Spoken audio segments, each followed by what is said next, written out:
All right, welcome to another edition of Open Mic Wrestling Night here live on Twitch, twitch.tv/Calypso426. And if you are not listening on the live window, which is live the 7th day of March, 2019, you are listening by way of Fill in the Void Podcast Network, iHeartRadio, Spotify, Apple Podcasts, iTunes, or whatever the hell they're calling themselves now. TuneIn Radio, Stitcher, all the other podcast outlets you could think of, you will find this show on. And look at that. You can see my face this time. Isn't it great? Thank you to DJ Classic for the tremendous gift, and it was really nice, and I can actually kind of be seen. Probably better if I just took my glasses off so it doesn't look like that I'm being completely blinded, or I am being completely blinded. But you can actually see my face a little bit better. Maybe, maybe not. So, not bad, right? Good job. Seal of approval. So, hey, Reed, thank you for the follow, by the way. I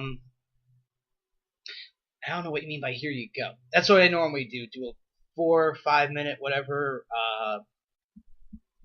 music leading into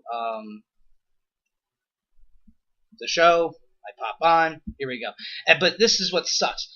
As much as like my eyes are kind of covered because of the light and everything, I can't see because I am literally that blind that I can't see the chat. So, and Darius, yes, Darius will be on at 8:30. For those who don't know, who haven't been following my socials, you can follow them right at the bottom. And again, thank you for the follow again, Reed. Darius will be on at 8:30. This will be the first time in a little over a year, actually probably a little bit more like a year and a half, that Darius has been on with me. Last time him and I were on the air together, we got into a little spat. So we'll see what kind of interesting things come about this time. And we'll get a little bit more into that when he comes on the show. So, but in the meantime, cheers. Hope you all had a good week so far and a good week ahead. And while you're here, throw out some shows you might be at this weekend rather. Darius is, well, we'll get more into what shows he's going to be on once he comes on the air. So, we got a few things to talk about here. We have, oh no, listen, I to give you a briefing, for anybody who cares to listen, Darius Carter at one point held the Warriors of Wrestling No Limits Championship.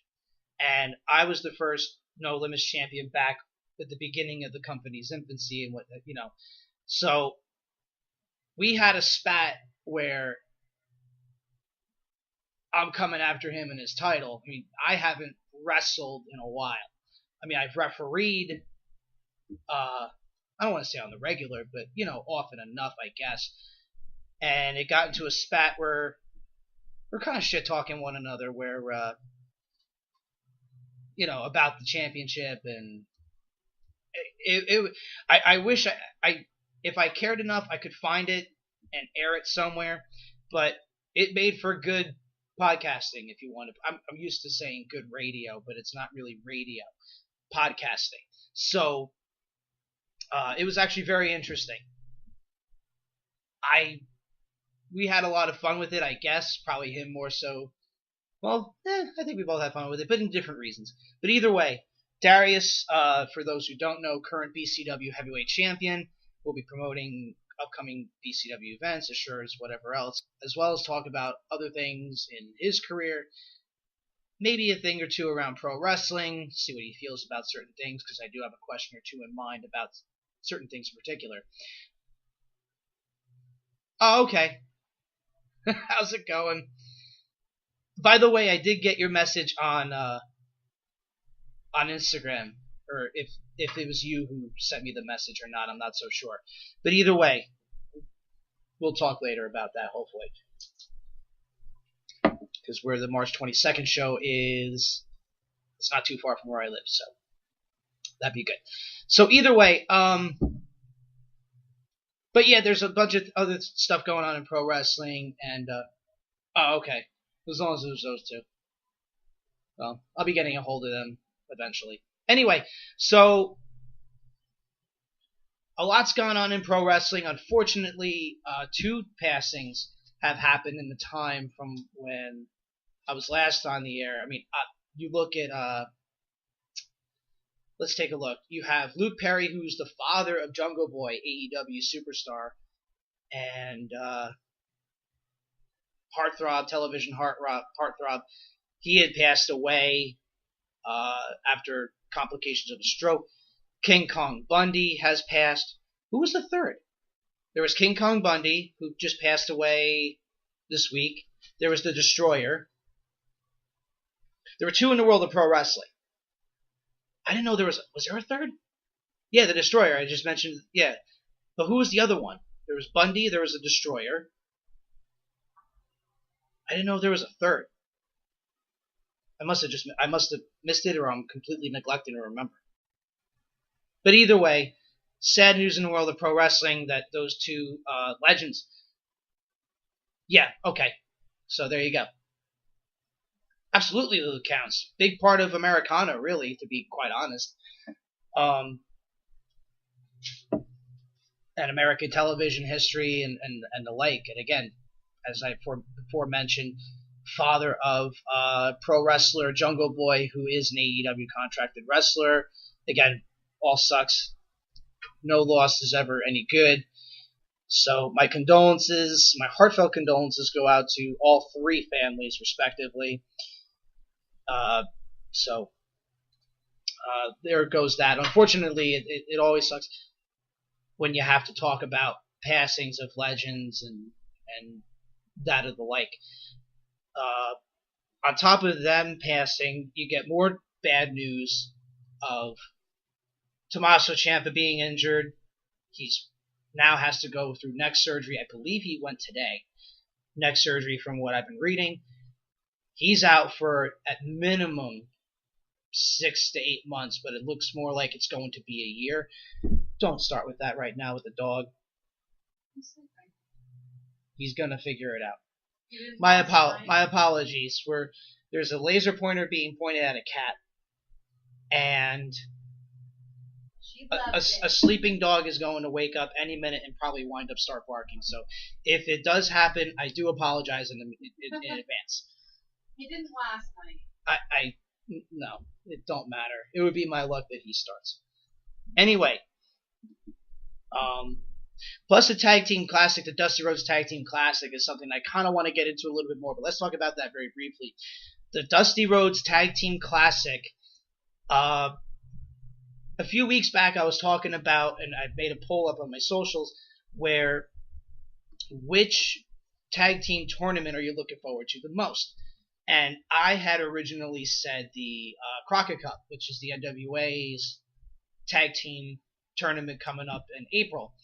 And it was because, to be quite frank, it was because of there was the unpredictability of that with what teams are going to be there. Like I felt more comfortable for whatever reason of the Crockett Cup delivering, because there are teams that are looking to prove themselves, get their name out there, and the like. But after watching the first round action last night on NXT, the first things first, I'm actually really stoked that they're airing all of the tournament matches on NXT TV, because for the first year I can remember distinctly where they didn't air all the matches on NXT TV. They aired clips of excuse me. They aired clips of the first round matches and various other matches because they did them at live events. Where I get it, it's something to look forward to if you're going to a live event to see the well, yeah, I think that was the second year. The second, because I remember this is the 4th installment. So I believe the second, if not last year, was some matches were on YouTube. I'm not so sure. But I know the first year I don't remember it being on YouTube, but I just remember it watching NXT on the network. And the first round matches are now on, they're just at live events, which is cool for those that are watching, that are there live. It's something to look forward to. It's like, I mean, me personally, I believe they should do more title changes on live shows, like if they wanted to, women's tag team championships, or the regular tag titles, the men's tag titles, or the US title, or something. But it was something for the live crowd to look forward to, and I get that. But for otherwise, like especially when they had other tag teams there in the tournaments, I would have liked to have seen all of it. I like tournaments myself, pro wrestling tournaments, and I don't know what the decision was, what made the decision of airing all of it on NXT TV, but I'm a fan. All 4 first round matches were outstanding. And I'm watching this, and it had to have been during the Street Profits match where I'm kind of sitting there, I'm like, why did I ever doubt that NXT would have such a good tournament, especially when all the teams, for the most part, are actually as good as they are. And it boggled my mind, like why was I ever so much looking forward to the Crockett Cup, where to my knowledge I haven't seen anything. I'm probably neglecting it. Actually, I'm going to take a look and see if I can find it. That yep, there we go. I don't believe they announced any participants though, and you're a little more than a month out. Just trying to see if I can find anything really quick. Okay. Well, no, that's never mind. That's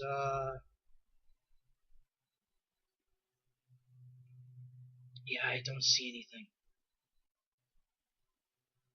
It's mainly been Aldis versus Skrull.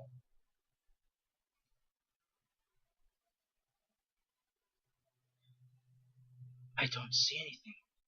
Oh wait, never mind. Oh no, that's just Crockett Cup qualifying match. Jeff Cobb and Willie Mack versus the Briscoes. Which, to be quite honest, with Ring of Honor working with NWA for this tournament, I mean, they have tag teams there that could go right on there really quick. Not really quick, but, you know, it'll add, like, again, the Briscoes, it adds a little bit more name value to Ring of Honor on there. Adds a little more name value.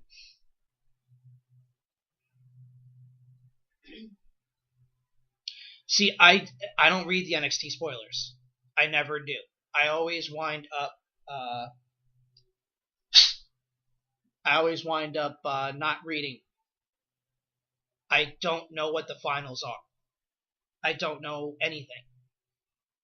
And I like to keep it that way because it just ruins it for me. I like to watch it as it comes out weekly. That's why wrestling Twitter sucks when